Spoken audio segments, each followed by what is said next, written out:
నువ్వు ఏం ఖర్చు పెట్టుకున్నా నాకు అది ఉపయోగం లేదు మేడం.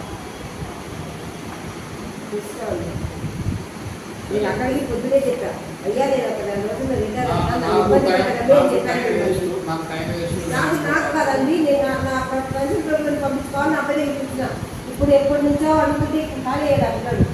నేను మీ దగ్గర నుంచి మీరు వచ్చినప్పటి నుంచి మీరు మధ్యలో వేరే వాళ్ళ ఇంటికి వచ్చారంటే అక్కడికి ఇవాళంతా నాకు వేస్ట్ అయిపోయింది. మీరు కూడా ధర్మంగా అడగాలండి, అంత చెప్పాలి.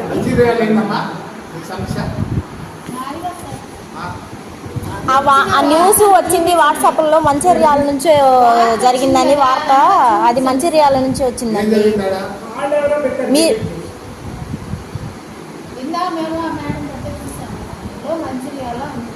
ఏదో జిల్లా నుంచి వస్తూనే ఉంటుంది, ఎవరో ఒకళ్ళు వేస్తూనే ఉంటారు. కాంప్రమైజ్ అయిన వాళ్ళు కాంప్రమైజ్ అవుతారు, వాళ్ళతో పడి దావా తెచ్చుకుంటే వాళ్ళతో పడ్డారు చర్యలు తీసుకునే టయానికి. ఇప్పుడు మేడం చాలాసార్లు లోపల వేసాము, మొన్న లాస్ట్లో నేను వేసాను, చర్యలు తీసుకున్నాను, సస్పెండ్ అయింది. రెండు చెప్పారు, వేసింది ఇచ్చే వార్త చదివింది మేడం.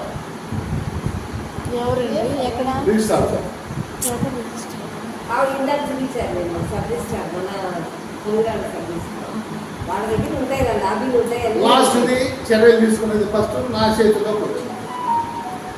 అనేక మంది వేశాను అంతకుముందు, నేను కూడా వేసాను.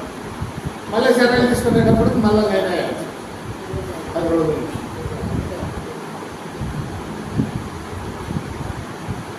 ఇదంతా వాదన మేడం. ఎస్సంటే ఎస్సండి అది మీ ఇష్టం మేడం. మళ్ళీ అనవంటవా కాదండి, అసలు మీరు 20,000 అడిగి ఒక్కసారి మీరు ఎస్తాను అంటే మేము ఎంత మిగిలిపోతాము, మా పరిస్థితి ఏం చెప్పండి.